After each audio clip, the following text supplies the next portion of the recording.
अस्सलाम वालेकुम नाज़रीन, आप देख रहे हैं न्यूज़ 24/7 उर्दू और मैं हूं आदिल अज़ीज़ खान ज़ादा। इस वक्त मौजूद हूं अब्दुल्ला शाह गाज़ी मज़ार पर, जहां पर आमिर लियाकत हुसैन की तदफीन का अमल यहां पर शुरू होना है। लेकिन आपको बताता चलूं कि उनकी जो कब्र है वो गुज़िश्ता रात ही तैयार कर ली गई थी। इस वक्त आप अपनी स्क्रीन पर मनाज़िर भी देख सकते हैं उनकी कब्र के।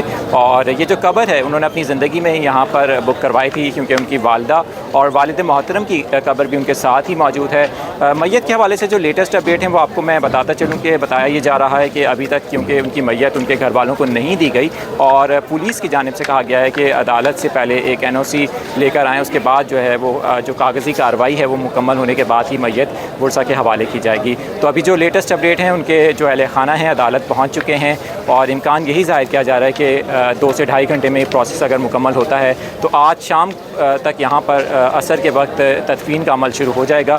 अगरचे पहले ये ख़बरें सामने आ रही थी कि जुम्मे के बाद तदफीन यहाँ पर होगी, लेकिन जिस तरह मैंने आपको बताया कि मैयत अभी तक उनके बुरसा के हवाले नहीं की गई, तो इसी वजह से इस वक्त ताख़ीर हो रही है। यहाँ पर अहम शख्सियात की आमद का सिलसिला जारी है और काफ़ी रश इस वक्त आप मेरे पस मंज़र में भी देख सकते हैं। यहाँ पर जैसी उनकी मैयत आती है या इस हवाले से जो भी लेटेस्ट अपडेट होंगी वो आपको फ़ौरी हम आगाह करते रहेंगे उनसे।